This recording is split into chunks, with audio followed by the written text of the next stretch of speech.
Hi, I'm Wendy, I'm Lori. and we are small business owners in Northwest Ohio, and we thought we'd start a podcast. Welcome to Hot Topics. Cool friends.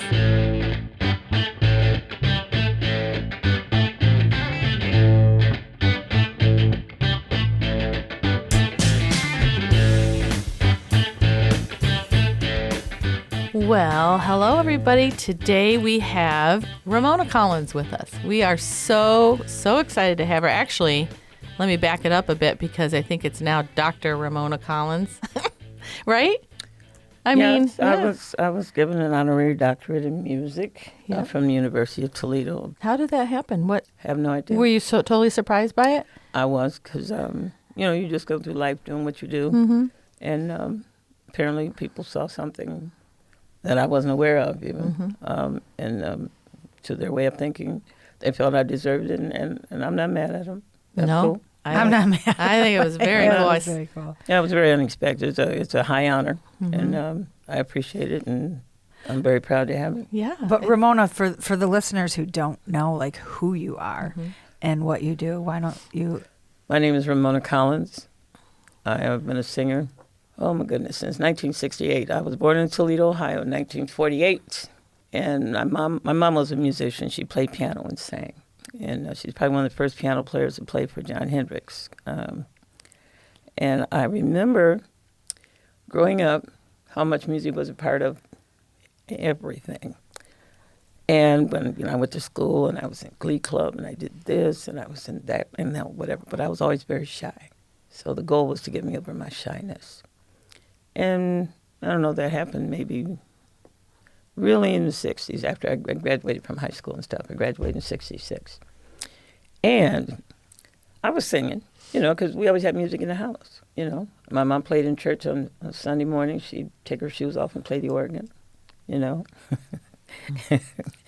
1968, I decided I wanted to see what it was like to live in Toledo. I grew up in Lansing, but I decided, Toledo's not that far. I never wanted to be too far away from my family. And I guess even back then I always thought, I don't want my family members to have to catch a plane or a train when something happens to me. I want them to be able to jump in their cars. And that's how I looked at it from my end. That's nice. When my mom died, I got home in like 45 minutes. It was crazy. Yeah. But that was the thing, to always be close enough that it wasn't going to cause people a lot of expense to come and see me or for me to go see them. So that's why I stayed in Toledo, because I get asked that a lot. Why don't you go to New York? Why don't you? Because. That's good. I wish I knew you back then when I decided to move 8 hours away from my family. I was quite something back then. You still in a lot of ways. Yeah. I mean, I was had a lot of fun. I worked with a lot of cool people. Even here in Toledo, I've opened for Gladys Knight and Patti LaBelle. And I mean, those folks are legends, And it's the thing when people ask you to do that. I always take it to mean they know how you work. You know how to work a big stage, And I'm one of those people who believes that if you stay ready, you don't have to get ready. So I've always tried to stay ready, Nice. And that works for me. And I pass that along to friends. I mentor a lot of folks, and just share information with them, things that I've learned along the way. And I'm 75 now, and I'm just kind of standing here watching the world go by. And I still get calls to do gigs and things, so that's it. Because, as you get older, you start to wonder, okay, when's everything going to stop? But so far it hasn't stopped. No. So I stand ready, and try to keep doing what I do. And I sit on some boards. I'm on the Arts Commission board. That's my second term. I'm a founder of Women of Toledo. I'm a founder of Second Sunday Jazz Jam. Just always tried to stay busy doing something. A lot of it's related to jazz, but I've been in funk bands. I've been in Vegas show bands. Yeah, I was just going to ask you that. Like, out of all the music you do, is jazz your favorite, or is there something else? I like all of them for different reasons. Okay. I like jazz because that's really the first music I was exposed to, aside from what they used to call just church music. It wasn't called gospel, it was called church music, because my mother also played in church. But jazz I heard a lot of because it was in the house. I like everything for different reasons. I started working with tracks so that I can entertain the senior centers because they can't always afford a band. But I also it gave me a chance to harmonize with another singer and sing a lot of old school music that I grew up with, because I don't really listen to a lot of music from today. If you had a chance to perform now with anybody, even living or dead, is there anybody that pops to your mind that? Everybody that I would have wanted to sing with is dead. Yeah. I loved Al Jarreau. I loved Nancy Wilson, because those are the people I listened to. So it's like when you grow up listening to jazz legends and stuff. That's how you basically learn your craft, from the originals, you know. And now jazz is melded with so many other things. I mean, it's melded with R&B and blues and hip hop and everything. You know, everybody's putting their own spin on it. But I heard it in its original form, you know, because my mother was a musician, and, you know, I always was listening and watching and saying, wow, who is that, you know? A lot of those people are gone, you know. But, again, it's about wanting to experience different things with different people. What I loved about jazz was all the ladies were classy. They were all classy. They dressed a certain way. They looked a certain way, the way they talked, how they connected with their audience, all those things. And when you see that, especially when you're a kid, it somehow gets instilled in you. And as you go forward and become an entertainer yourself, that stuff stays with you, you know. And even though I've been in funk bands, and I act totally different when I was in funk bands, you know, the way I dress. But I always tried to dress not revealing, but in a way that people would say, oh, wow, I like that outfit, you know. Or she must be with the band. I struggled with that when I moved here, because we had to dress a certain way on stage. We were the band. And then I started going out to see all these bands, and I'm like, wow. And I thought, you know, I was probably being made fun of because I would dress a certain way, and all these people are in their shorts and T-shirts, and I'm like, oh, I guess I need to conform to. Yeah, you still have to dress a way that works for you, because it's like if somebody says, well, I want you to wear a strapless gown with something, and you say, I'll wear something with straps. Because we try to hide our flaws. See, that's something people don't understand. You try to hide your flaws. You don't want to go, and here are all my flaws on display. With all the lights and everything. Yes, put all the lights on so everyone can, and put this out all over the world so everybody can see what I was wearing, and they go, oh, my God, what was she thinking? You know, but look how girls dress nowadays. I mean, when I was growing up, even when I was young, we didn't dress quite that revealing. You know, I remember seeing Chaka Khan, and I thought, what she wore, I was like, I wish I could wear that, you know, but it wasn't. There was a fine line, I think, sometime between, well, go too far, it becomes vulgar. Yeah. You know, and a lot of what we see now, you like, oh. Nothing to the imagination, right? Yeah. Oh, my goodness. You know. True. I think it's just the generation. It is. And it's what people want. And it's what they're used to seeing here, you know, so give the people what they want, you know. And I stand over here on the side doing what I do, and the people still want to see that, they'll come to it, and I'll be happy, and hopefully they'll be happy. So, do you have any advice for upcoming singers or wannabe singers that you probably have given many, many times to people? Do not smoke cigarettes. Oh, yeah. Do not smoke. Actually, don't smoke anything, but especially cigarettes. Okay. I used to have a really, really, really, really high voice when I was in school, because I could sing anything. It was great, but I was still shy, and I really didn't even realize my own coolness or whatever. And I remember that Mr. McCommon would call on me, Ramona Collins, I want you to solo. And I would say, why are you always calling on me? Why don't you call on her? I don't want to sing, you know. And then I realized, I'm in school and he's the teacher. Right? You know, but that was big, because I was starting to come out of my shyness a little bit and stand up for myself, or say push back if somebody tried to get me to do something, and I would push back. And it was really weird, because I'm the oldest of 9 kids. And my mom and my dad liked to drink a lot, putting it mildly. So my job was to make sure my brothers and sisters Put to bed and all the good things. they didn't experience the madness, you know. But it was, all of that helped me, you know, come into my own as a person who stands up for myself and for other people, because I'm also a child of the 60s. And I marched and protested, and I'm retired from my day gig with the city. I'm retired with the state of Ohio, but I was a union steward, because I always felt I can't let that happen. Yeah. I gotta say something. I gotta do something, you know. It hasn't really got me in trouble. It made people know that, oh, Lord, here she comes. But at least I had, I had a presence, and being an entertainer, especially at this point in my life, it's still exciting.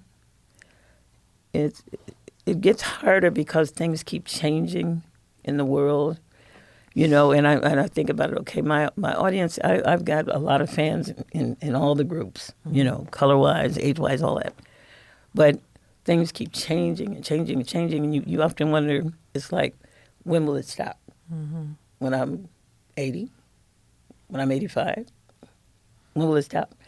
And then if you don't concern yourself with that, you think, okay, what am I going to do if I'm not singing? And I never really thought about that. I've written songs that I haven't done anything with, Mm-hmm. But we need to do something with those. Yeah, Ramona, we do. Yeah, sure. I remember Mama would tell me, she said, if you write what you know. But that was advice I was given when I was a child. And I still think that's true. Write what you know. I wrote a song. I'm a domestic violence survivor, so I wrote a song called No Love at All. Mm-hmm. And just talking about, and within the song you can tell that I learned something. And one of the things I learned was that the reason he was violent toward me is because he had a fear of some kind. Whether it was that I would leave him, or just afraid of himself, or whatever else happened to him in his life.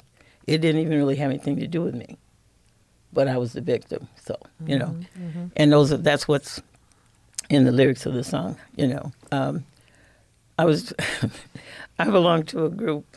We're kind of inactive right now, but the acronym is MUSE. And it stands for Music Uniting Sisters Everywhere. And all the girls play guitar and sing. I sing. I don't play guitar. So we were doing an event, I think it was for Aurora House. Anyway, we did a benefit for them. So they said, well, and the theme was Temporary Home.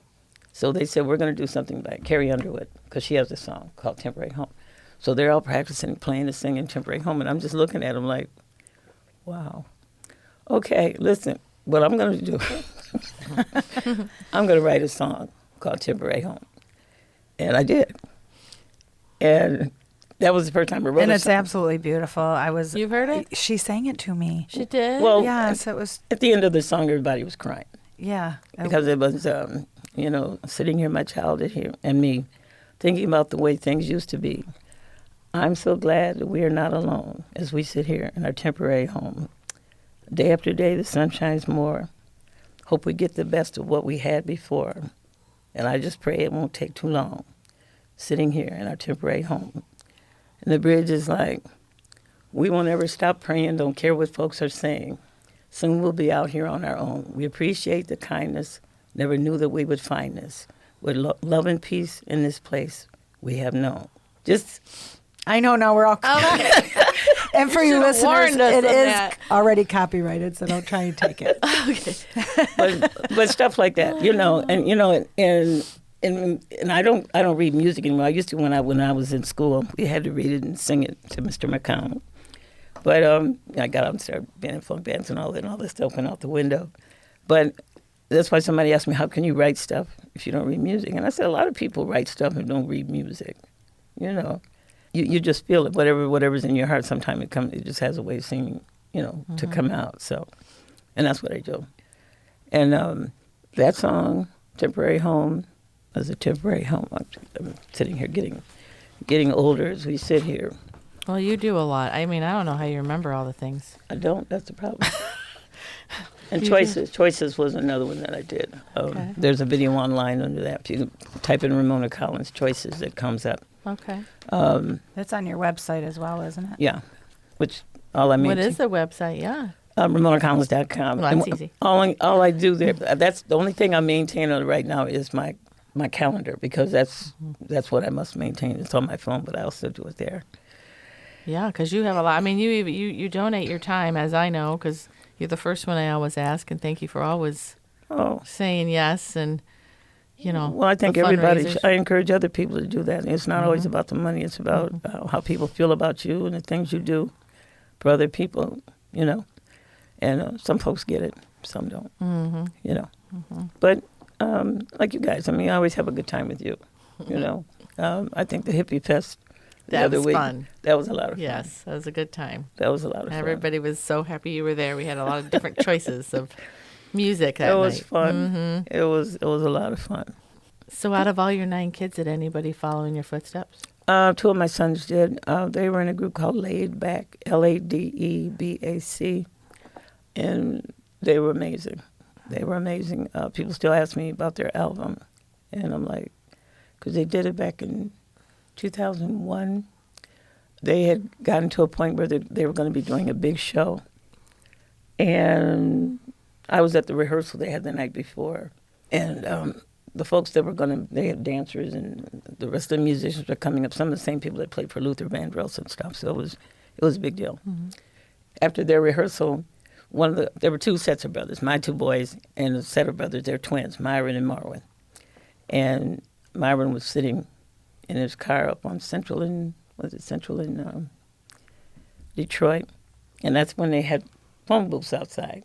So he's sitting in his car, and somebody knocked on his window, and he rolled the window down, and they reached in and shot him in the leg.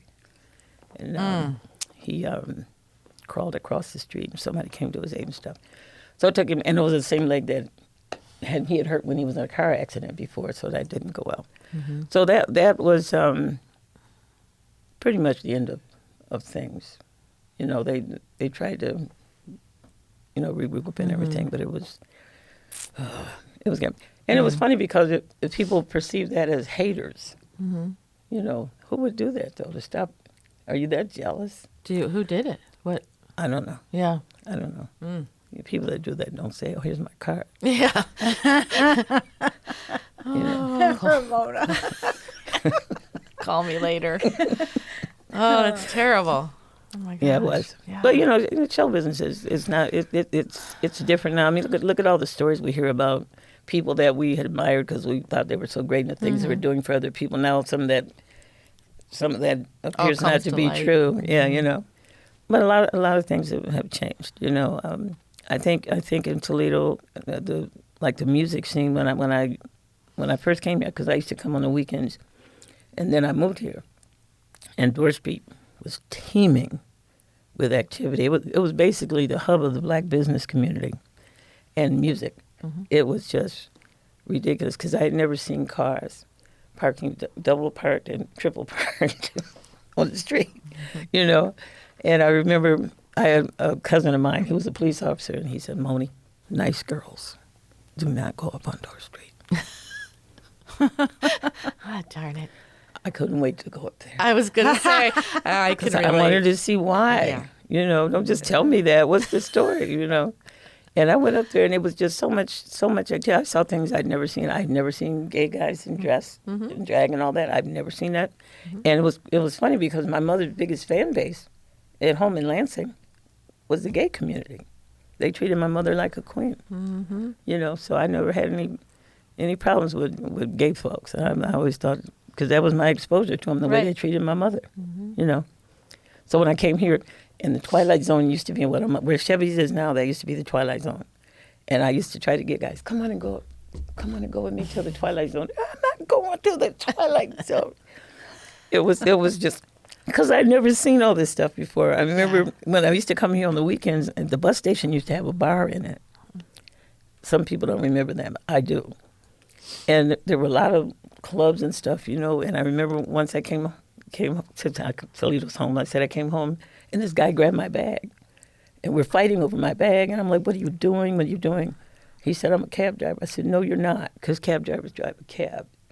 He was a jitney cab, which means you're driving your own car. No. Oh, gotcha. See, that was before he was Ubering before Uber. Uber before we had Uber. So we're fighting over my bag, and I'm like, I'm calling the police. Leave me alone. So this is my exposure, to Toledo. So when I'm living here finally, the club I used to work at, the first club I really worked at a lot, the building is still there. The club's been gone for years. It was the Detroit Lounge. It's on Detroit Avenue. Mm-hmm. And back then when we did shows, it wasn't just Ramona Collins band. It was a singer, maybe a male singing group or some other kind of singing group, a shake dancer, a comedian. It was a review, like Motown used to do. They had a lot of acts on one show for like $12.50, some crazy price like that. And it was just, I mean, every time I look at that building, I think of how much things have changed, because the entertainment community was just thriving. It was so vibrant and thriving. It was ridiculous. And there's still a few of us left from the old days. And we look at the way things go now, and it's very different. Yeah. It's very, very different. But everybody, keeps doing it. A lot of people, I look. Well, a good place to just kind of watch the world and see what's going on is to just be on the internet. A lot of people are on there, they just don't participate, but they're on there. They're watching what everybody else is doing, Kind of like voyeurs. Okay, I'm not going to get involved, but I'm watching. See what you're doing.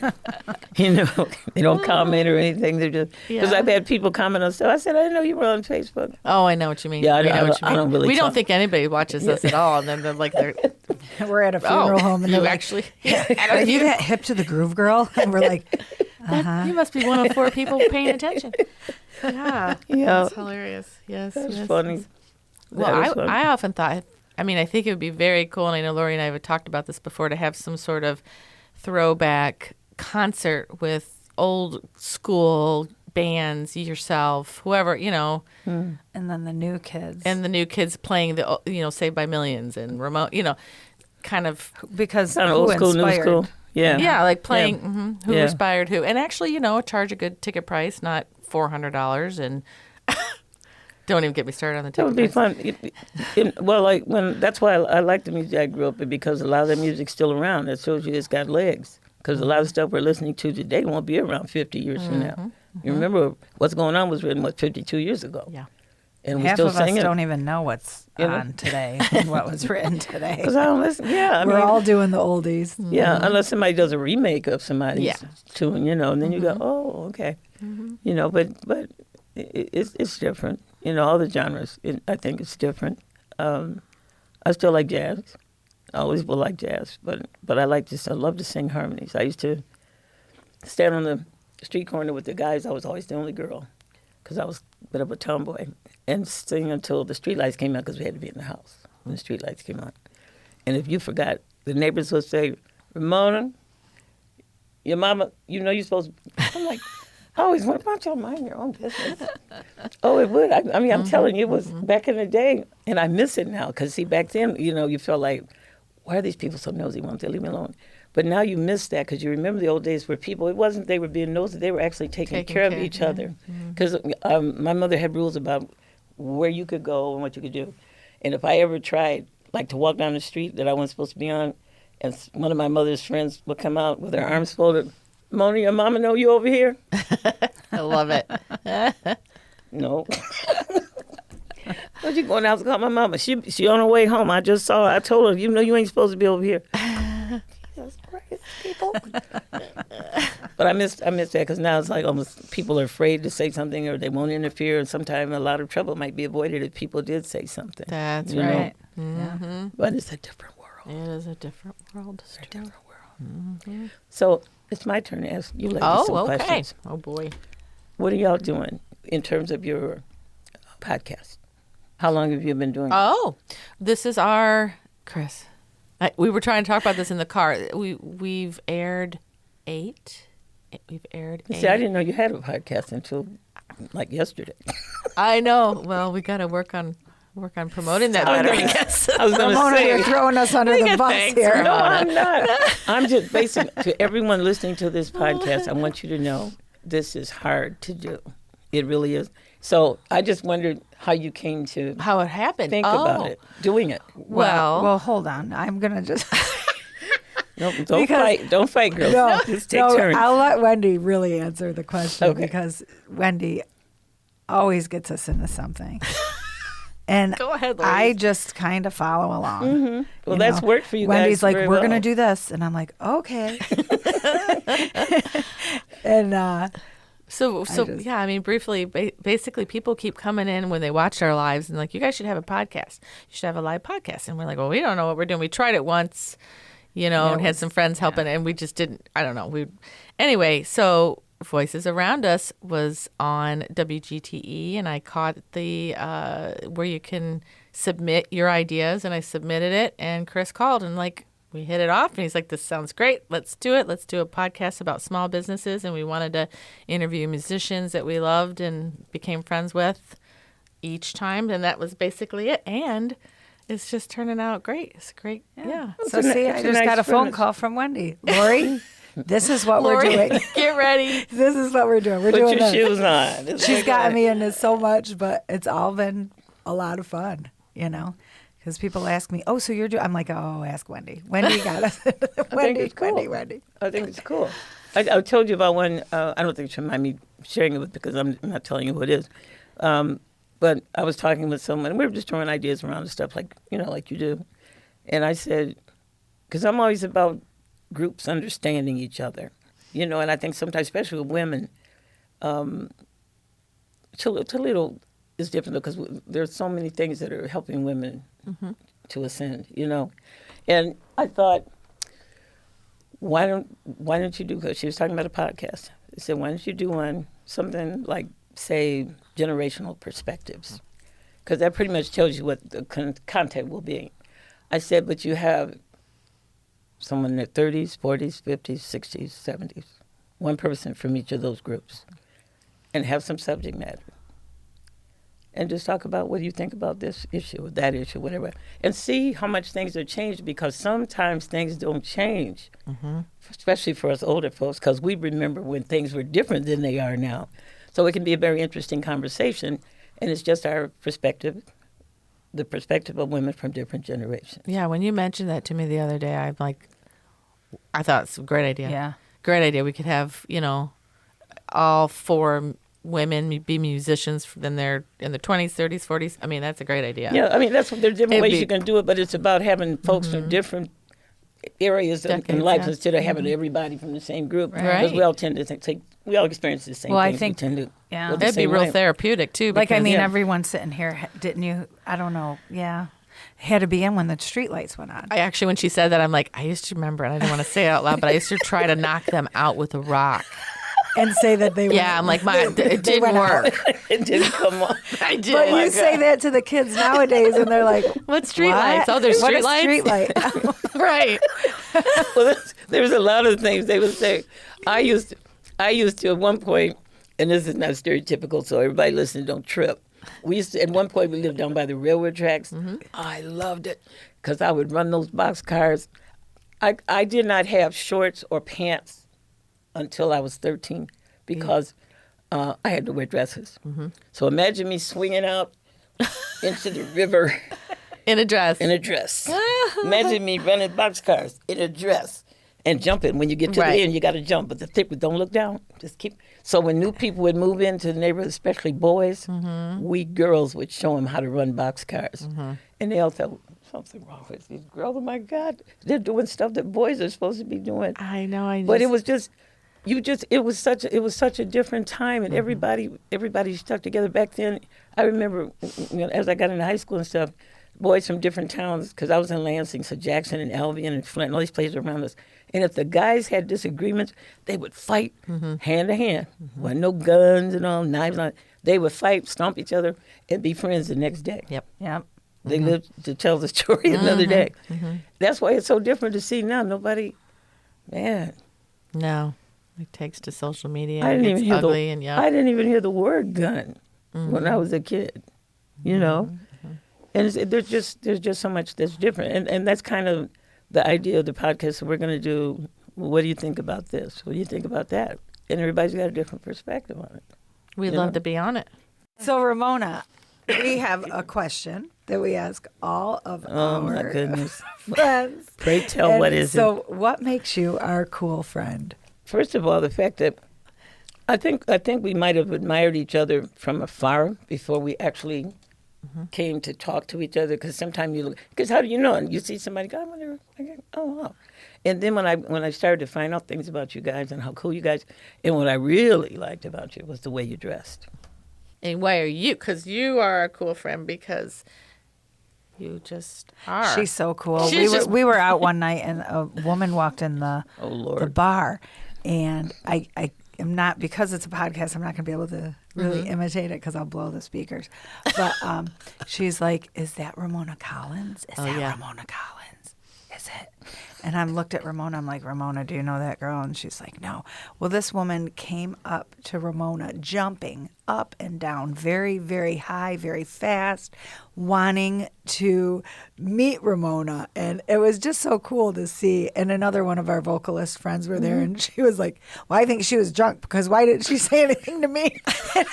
It was so funny. But what was really cool about it was that just looking around at your fan base, because it was not an older person, it was a younger girl and woman, whatever, and just seeing how much she was so excited to actually meet you, and I think that's super cool. It really is. You know, and the thing I admired about you guys too, I mean, anybody's in business with another person, one person, 10 people, however, the way you guys interact with each other, you know, and you know, I'm sure there are days where we have, I never want to see her again, but okay, I got to go in. We haven't gotten that far. I'm just saying, I'm just saying. That's I get on Wendy's nerves. Wendy doesn't usually ever get on mine. You've got to be lying. I get on my own nerves. You don't get on my nerves. I'm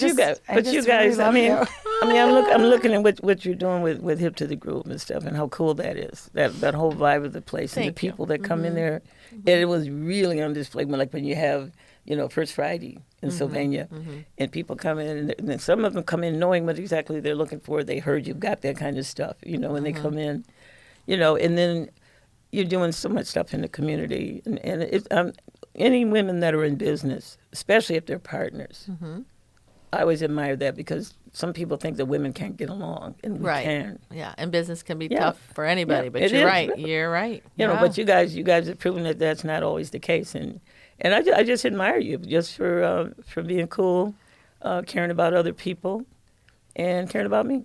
Well, ditto. Aww. Same Love back you. at you. Don't make me cry up in here. I know.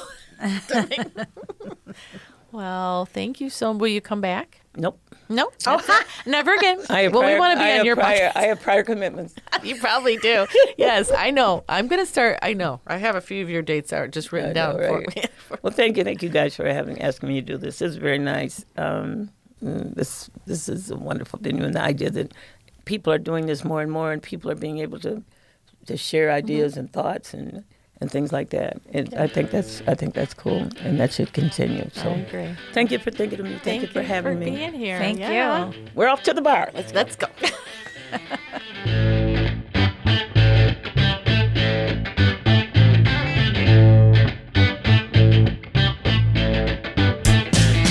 Thank you for joining us today on Hot Topics Cool Friends. I'm Lori. And I'm Wendy. We would like to give a special thanks to Chris Pfeiffer, our executive producer, and Gary Wagner, who wrote and produced our music.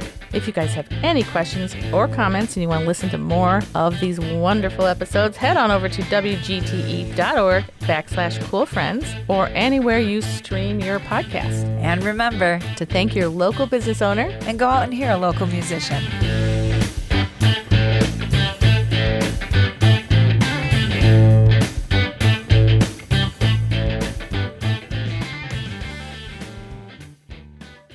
WGTE. Voices around us. WGTE is supported in part by the American Rescue Plan Act funds allocated by the City of Toledo and the Lucas County Commissioners and administered by the Arts Commission.